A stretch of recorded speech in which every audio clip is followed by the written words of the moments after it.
Assalamualaikum warahmatullahi wabarakatuh. Saya Serinda Magfiroh dari Prodi PPKN dengan NIM 211462. Di sini saya akan memaparkan jawaban UAS pengantar Hukum Indonesia yang diampu oleh dosen Bapak Muhammad Romdoni, SHMH. Soal yang pertama yaitu jawaban nomor 1 yaitu buku 1 tentang orang, yaitu memuat semua ketentuan-ketentuan yang mengatur mengenai orang sebagai subjek dan hukum keluarga. Yang kedua yaitu buku 2 tentang kebendaan, yaitu memuat ketentuan yang mengatur mengenai persoalan benda, hak milik, hak menikmati hasil, hak memakai dan mendiami, dan hak pakai sebagai objek hukum. Buku ketiga tentang perikatan, yaitu memuat ketentuan-ketentuan yang mengatur hubungan antara seseorang dengan pihak lainnya. Hubungan mana menimbulkan adanya hak dan kewajiban di antara para pihak tersebut. Buku keempat yaitu tentang pembuktian dan daluarsa, yaitu memuat perihal alat-alat pembuktian dan akibat-akibat lewat waktu terhadap hubungan-hubungan hukum. Soal nomor 2 yaitu jawaban nomor 2 yaitu macam-macam bentuk perusahaan terdiri dari perusahaan perorangan dan badan usaha.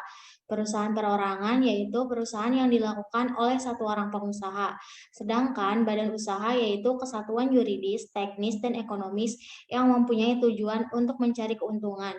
Badan usaha ini terdiri dari perusahaan yang tidak berbadan hukum dan perusahaan yang berbadan hukum. Perusahaan yang tidak berbadan hukum yaitu terdiri dari persekutuan perdata, persekutuan dengan firma, persekutuan dengan komanditer. Sedangkan perusahaan berbadan hukum yaitu terdiri dari perseroan terbatas, perusahaan perseroan, perusahaan umum, dan koperasi.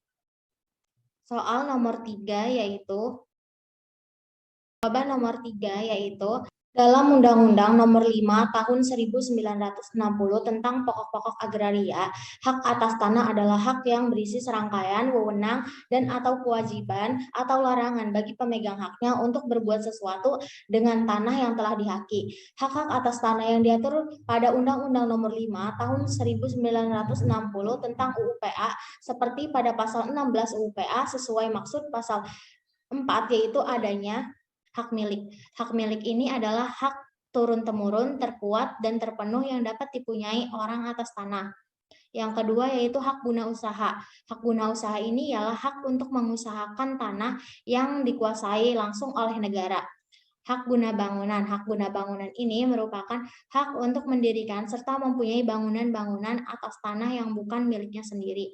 Selanjutnya yaitu hak pakai. Hak pakai adalah hak untuk menggunakan dan atau memungut hasil dari tanah yang dikuasai langsung oleh negara atau tanah milik orang lain. Selanjutnya yaitu hak sewa. Hak sewa ini adalah hak yang diberikan kepada seseorang dari pemilik benda berdasarkan perjanjian yang pada dasarnya bukti dari hak ini berupa perjanjian antar penyewa dan pemilik benda. Selanjutnya yaitu hak membuka tanah dan hak memungut hasil hutan, yaitu hak untuk memanfaatkan sumber daya dalam hutan yang bersangkutan tanpa hutan tersebut dimiliki oleh si penerima hak. Soal nomor 4 yaitu jawaban nomor 4 yaitu alur hukum acara perdata yang harus dilalui oleh Pak Andi dan Pak Budi, yaitu yang pertama adanya peristiwa hukum. Peristiwa hukum di sini yang terjadi yaitu wan prestasi yang dilakukan oleh Pak Budi terhadap Pak Andi. Yang kedua yaitu penyusunan gugatan. Di sini adanya peran aktif dari Pak Andi yang menggugat Pak Budi ke Pengadilan Negeri Serang karena Pak Budi telah melakukan wan prestasi pada perjanjian nomor 1295 tersebut karena Pak Budi tidak mampu mengembalikan pinjamannya kepada Pak Andi sebesar 1 miliar. Selanjutnya yang ketiga yaitu sidang pemeriksaan perkara. Jadi pada tahap ini, baik Pak Andi sebagai penggugat akan dimintai bukti-bukti untuk menguatkan dalil-dalil gugatan atau permohonannya. Dan Pak Budi sebagai tergugat akan dimintai bukti untuk menguatkan bantahannya.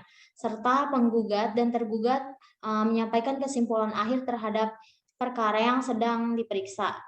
Selanjutnya yaitu hasil persidangan atau putusan. Majelis hakim akan memberikan putusan berupa sanksi hukum terhadap Pak Budi berupa yang pertama membayar ganti rugi yang diderita Pak Andi berdasarkan pasal 1243 KUH Perdata. Yang kedua yaitu pembatalan perjanjian berdasarkan pasal 1266 atau pasal 1338 ayat 2 KUH Perdata. Dan yang terakhir yaitu peralihan risiko karena terjadinya keadaan memaksa yang menyebabkan wan prestasi serta pembayaran biaya perkara. Soal nomor 5 yaitu jawaban nomor 5 yaitu perbedaan hukum tata negara dan hukum administrasi negara. Hukum tata negara yaitu mengatur pembentukan badan-badan negara di tingkat pusat dan daerah, membagi kekuasaan wewenang pada badan agar dapat berfungsi, dan memberi dasar hukum badan untuk melakukan atau membuat peraturan dan melaksanakan peraturan. Sedangkan hukum administrasi negara yaitu menjadi sebab negara itu berfungsi atau dasar segala peraturan administrasi negara. Hukum administrasi negara ini juga mengatur hubungan warga negara dengan pemerintah atau melindungi kepentingan umum. Dan hukum administrasi negara ini merupakan kelanjutan dari hukum tata negara untuk mewujudkan tugas hukum tata negara. Inti perbedaan HTN dan HAN yaitu HTN ini mempelajari negara dalam keadaan diam dan HAN mempelajari negara dalam keadaan bergerak.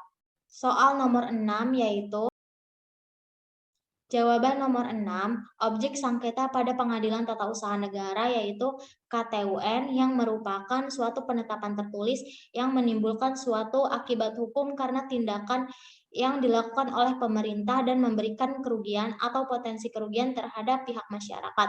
Dan KTUN ini bersifat konkret, individual, dan final. Soal nomor 7 yaitu jawaban nomor 7, asas-asas hukum internasional. Yang pertama yaitu asas Pacta Sunt Servanda, yaitu asas yang menjadi kekuatan hukum dan moral bagi semua negara yang mengikatkan dirinya dalam perjanjian internasional. Selanjutnya itu asas bona fides, yaitu asas itikat baik. Jadi dalam perjanjian internasional haruslah diawali dengan itikat baik yang ada pada masing-masing bangsa yang terlibat. Selanjutnya yaitu asas abus de droit, yaitu asas perjanjian yang terjadi manakala seseorang menggunakan haknya dengan cara yang bertentangan dengan tujuan untuk mana hak itu diberikan.